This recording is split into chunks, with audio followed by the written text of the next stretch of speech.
1960, 70년대에 수출 1등 효자 상품 중에 하나가 바로 이 가발이었고요. 네. 김경숙이 근무하던 YH무역은 바로 이 가발을 제조했던 굉장히 큰 기업이었습니다. 개인적으로 좀 궁금한 게 가발하면 사실 그 당시는 이제 60년대 초반까지만 해도 사실 이탈리아였거든요. 그러니까 이탈리아는 가발 많이 수출해서 제 알기로는 이제 그때 미국 시장 거의 90% 정도 차지했다고 하는데 어떻게 하다가 갑자기 코리아가 가발 약간 아이콘이 됐을까요?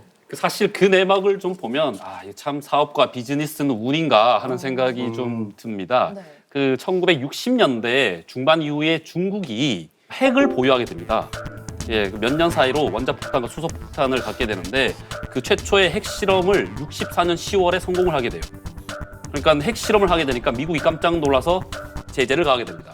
경제 제재를 가하게 되죠. 그래서 중국산 제품의 수입을 봉쇄를 합니다. 나아가서 중국산 원료를 쓰는 제품도 수입을 못하게 만드는데 이탈리아의 가발 업체들이 중국산 재료를 썼던 겁니다. 그러니까 중국 사람들의 모발로 가발을 만들었던 거죠. 그러니까 직격탄을 맞게 됩니다. 중국은 핵실험을 하고 이탈리아는 핵폭탄을 맞았죠. 그러네. 그런 일이에요. 또 근데 그 당시에 뭐 일본과 홍콩 이런 다른 나라들도 좀 있었잖아요. 그렇죠. 그 10%의 작은 마켓을 나머지 나라들이 하고 있었는데 이 나라들도 거기에서 자유롭지 못했던 거죠. 그래서 졸지에 세계 가발 시장은 무주 공산이 되었고요. 여기에 한국이 그것을 차지하게 됩니다. 한국의 가발이 수출이 아주 급증을 하게 된 거죠. 아니 독일에서 그런 말이 있거든요. Wenn zwei sich streiten, freut sich der Dritte. 라는 말이 있는데 두 사람이 싸우면 남은 한 사람이 기뻐한다는 약간 우리도 비슷한 거 있잖아요. 고래 싸움에 새우등 터지다가 아니라 어부지리. 어부지리예요. 깜짝 놀랐네요. 어부지리. 그야말로 이거 가발 블루오션이네 하면서 그 기막힌 타이밍을 YH무역이 딱 잡은 거네요. 그렇죠. 네, 그렇죠. YH무역은요, 처음 시작할 때 직원 10명, 그리고 자본금도 한 100만 원 정도밖에 안 됐다고 그래요. 작게 시작했네요. 네, 그런데 시작하고 나서 4년 만에 종업원이 4,000명까지 확대되는 그런 팽창을 누리게 되고요. 4,000명이면 어마어마한 규모인데. 예, 그렇죠. 그리고 수출액만 봐도 1967년에 50만 달러 정도였는데 이게 1968년에 200만 달러, 또 1969년에 470만 달러, 그리고 1970년에는 1,000만 달러를 돌파를 하게 됩니다.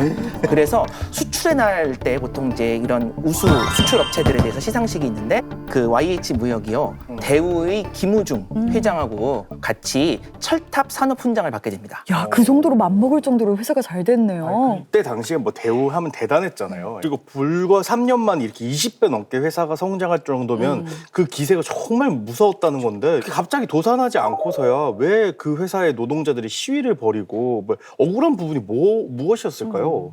참 그게 참 의문스러운데 이 사진을 보면 어느 정도 좀 이유를 알 수 있습니다. 배고프다. 네? 아니, YH는 세계 최고의 가발 회사인데 왜 노동자들은 배고파서 못 살겠다? 먹을 것을 달라? 그러니까요. 아니 1,000만 달러 다 어디로 간 거예요, 그거? 그러네요. 이것이 1970년대 후반의 실상이라고 할 수 있습니다. 그 당시 우리나라는 그 수치적으로 아주 발전 도상이 있었습니다.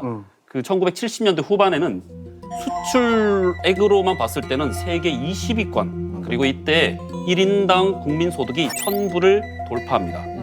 그래서 박정희 정권은 이 외향적으로 드러난 이 성과를 갖고 엄청난 선전을 하죠. 지적으로서 고도 성장을. 그런데 그 이면에는 그 열악한 노동 환경과 최저 생계비에도 미치지 못하는 저임금을 강요당하는 그 노동자의 현실, 여성 노동자들은 더했던 거죠. 그런 현실이 있었던